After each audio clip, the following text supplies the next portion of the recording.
Stand up. Not for me, for yourself. Find a space where you can stand still. Place your feet shoulder width apart. Root them into the floor. Imagine your breath moving from the base of your spine up to the crown of your head. Now, hold your arms out to your sides. Straight. Palms facing the floor. Stay there. We will begin when the shaking starts. You are feeling it now. The muscles are burning. Your mind is already screaming at you to drop your arms. It is offering you 1,000 reasons why you should stop. It is just an arm exercise. It says, it does not matter, but you are still standing. You are still breathing. This is the entry point of discipline. It is not a concept. It is not an idea you read in a book. It is a physical reality that happens when you decide to hold on while your mind demands you give up. Discipline is the capacity to endure the sensation of your own resistance without acting upon it. Drop your arms slowly. Feel the blood rushing back into your fingertips. Welcome. This is the truth about 30 days of pure discipline. Most people want the results of discipline without the friction of the process. They want the body of a warrior, but they want the life of a comfort seeker. They want the calm of a monk, but they want the chaos of an uncontrolled mind. They approach self-mastery like a consumer approaches a product. They look for the hack. They look for the shortcut. They look for the teacher who will tell them it can be done in 10 minutes a day. Listen carefully. If it were easy, you would already be the person you want to become. I spent 30 days stripping away the noise. No excess, no excuses. No, I will do it tomorrow.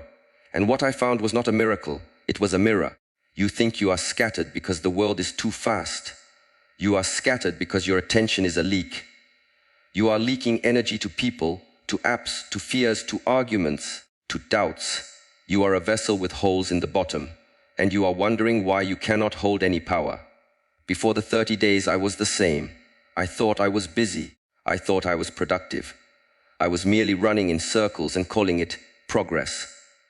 I was feeding the very things that kept me small. I was distracting myself from the one thing I feared most, my own potential. Because if you reach your potential, you are responsible for everything you do. And that is a weight most people refuse to carry. The teachings say the body is form. The mind is formless. The breath is the bridge. You cannot fix a mind problem with a body solution. You cannot fix a soul problem with a credit card.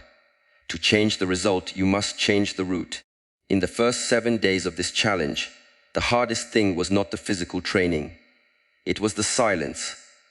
When you stop the scrolling, when you stop the chatter, when you stop the constant input of other people's opinions, your own mind becomes very loud. It is a noisy, crowded room, and you have been avoiding sitting in it. It tells you are wasting time. It tells you that you are falling behind. It tells you to check the phone just once. That voice is not you. That is the undisciplined mind. It is a wild horse. It is used to running wherever the wind blows. And when you finally put the rider, your awareness, on the back of the horse, it kicks, it fights. It demands to be allowed to run wild again. This is why most people fail in the first week. They mistake the rebellion of their untrained mind for reality. They think, I am tired, so I must stop. No. You are tired because the horse is learning to be led. And the horse does not like to be led. It likes to lead.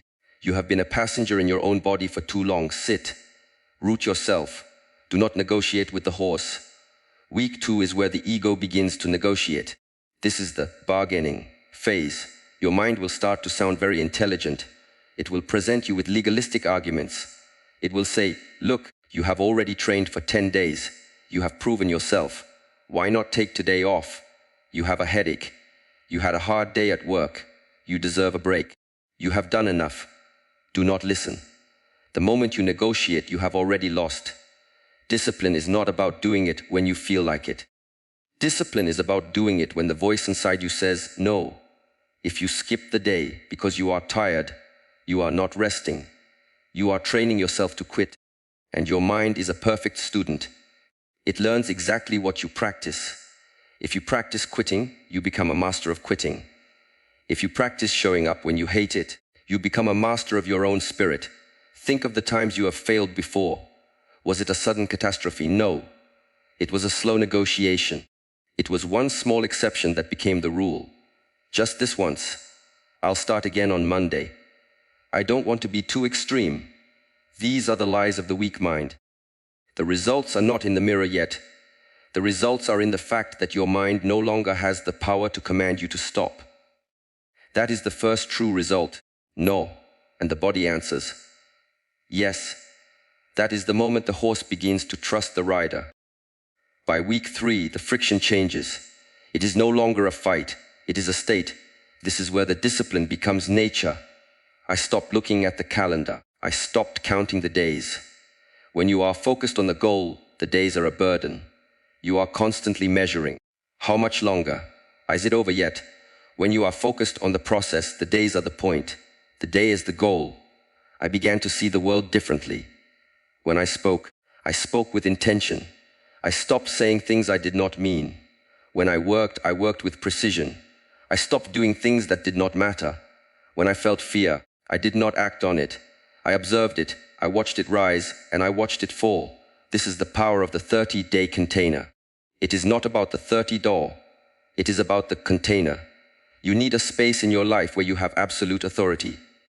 Most people have no authority in their own lives. They do what they are told.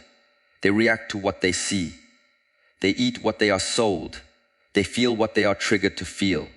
They are like leaves on a river. In these 30 days, I became the river.